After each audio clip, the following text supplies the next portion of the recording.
fragmentación, durante la era abasí surgen tres imperios, en su mayoría musulmanes: el otomano, el safabí y el mogul.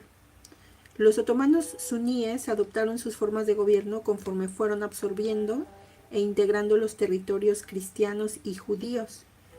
Los safabíes, que eran suníes, en un inicio se convirtieron al chiismo para diferenciarse del imperio otomano, que era de mayoría suní. En el siglo XIV, los abbasíes en Egipto estaban formados por los mamelucs o mamelucos, grupo militar de élite que con el tiempo reemplazó a los fatimíes y que fueron extendiéndose por Egipto y Siria. En cambio, en Irak, el ilcanato persa o mongol se había convertido al Islam y ocupaba partes del hoy territorio de Afganistán y Pakistán. A la muerte de Gengis Khan, el imperio mongol se había dividido en cuatro. Uno de ellos era el ilcanato persa, donde reinaba la casa de Hulagu, nieto de Gengis Khan. Ante todo prevalecía la idea de que la política islámica tenía éxito gracias al Islam por medio de la guía del Corán. En la península de Anatolia, los turcos selyúcidas y el ilcanato persa reinaban mediante principios llamados beyliks o emiratos. De un emirato con capital en Sogut, cerca de la frontera con el imperio cristiano de Bizancio, surge el imperio otomano. Su fundador fue Osmán. En el año 1258, el año en el que vivió Osmán fue del 1258 al 1324. De ahí la palabra osmaní o otomano. Las economías eran en su mayoría agrarias y la producción del campo proveía riqueza. De ahí la importancia de la expansión territorial para este imperio. En 1326, el sucesor e hijo de Osmán, Orán, en su expansión toma la ciudad de Bursa, que era parte del imperio bizantino, y el cual estaba en crisis. A la muerte de Orán, el sucesor fue Murad I, quien conquistó Adrianópolis, hoy Edurne, posteriormente conquistando Salónica, Grecia y después Serbia. El imperio otomano dejó para el imperio bizantino únicamente lo que se conoce como Constantinopla, hoy Estambul y sus alrededores.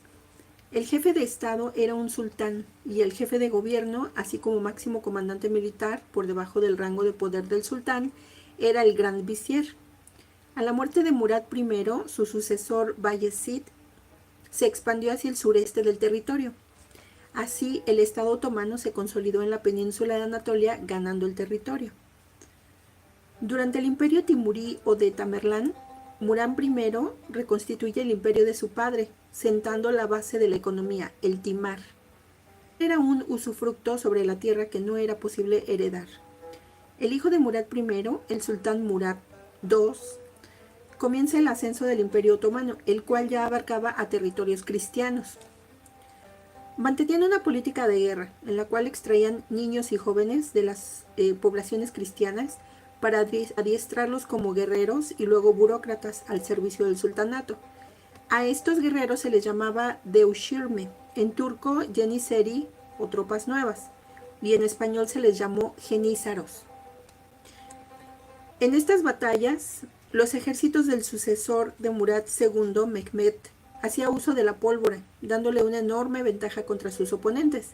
El imperio bizantino, que se encontraba aislado de Europa, pagaba tributo al imperio otomano. Es así que Mehmed II decide tomar Constantinopla, que cae en el año 1453, siendo reconocido como conquistador. En Irán, el surgimiento de movimientos sufíes en territorio persa surgió durante la era abasí. La dinastía safabí surgió de estas órdenes místicas. A la cuarta generación surge una dinastía liderada por Ismail I en 1501, expandiéndose por Irán hasta alcanzar Anatolia y Georgia, compitiendo cada vez con el imperio otomano. Ismail I convirtió su estado al chiismo duodecimano. El choque con el imperio otomano ocurrió en 1514, cuando Selim controló la península de Anatolia, derrotando a Ismail I y el norte de Irak, sin lograr desarticular el estado safabí por completo. Esta rivalidad continuó incluso después del último Safaví, durante el periodo Asfarí, de 1736 a 1796, y en la era Qajar, de 1789 a 1925. Con la batalla del mes de agosto de 1516 y la de enero de 1517, el Imperio Otomano sumó a su territorio Egipto, Siria y el Hiyaz en la península arábica. Aunque derrotados, los mameluks lograron sobrevivir como una élite dentro del ejército egipcio y así más tarde regresaron. Hayreddin, el pirata líder en Argelia, se dedicó a tomar lugares del Mediterráneo para el Imperio Otomano, conteniendo a las flotas europeas. Durante el periodo de su hijo Solimán I, el Imperio Otomano alcanzó su máximo esplendor, sofocando rebeliones de los mameluks y también expandiéndose hacia Europa. En 1541, España organizó una campaña contra Hayreddin. La tropa española era de 65 galeones, 400 botes de transporte y 36,000 soldados. El Imperio Otomano en el norte de África era de 1,500 jenízaros y 6,000 moriscos de Hayreddin. Una tormenta le dio la victoria a Hayreddin contra los españoles, consolidándose en el Mediterráneo en el norte de África, con una administración centralizada de territorios cercanos.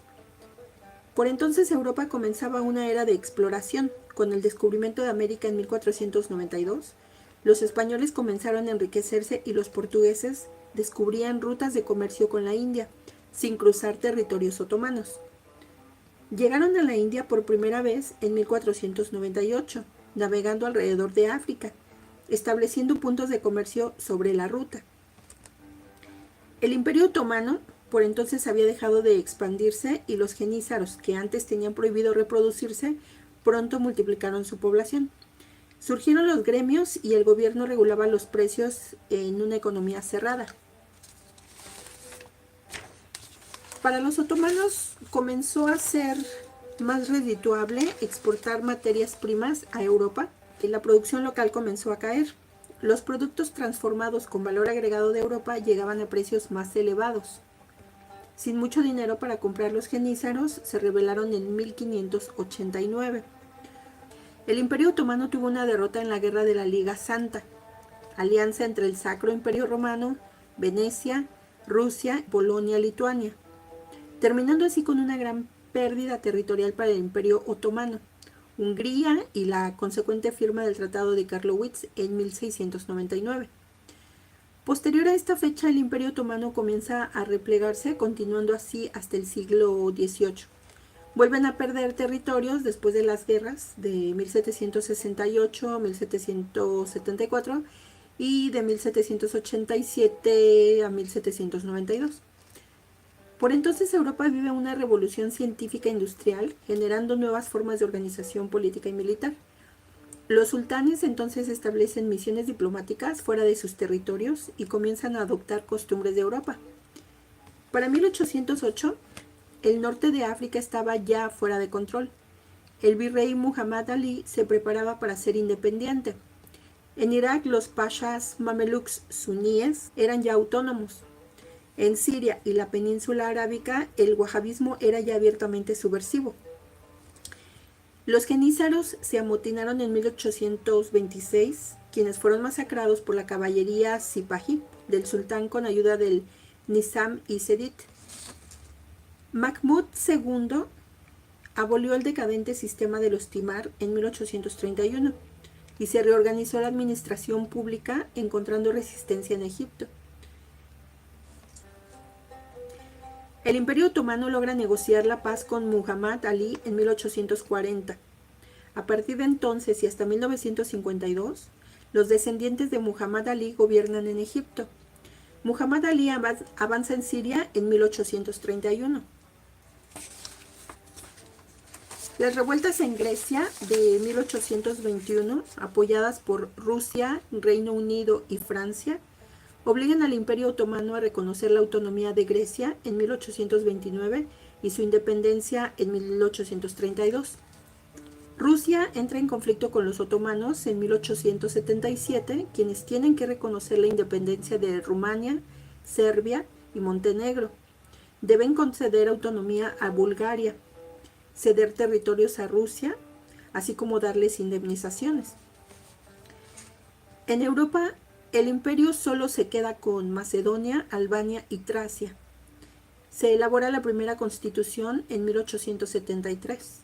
El imperio otomano queda rezagado al lado de una Europa industrial entonces.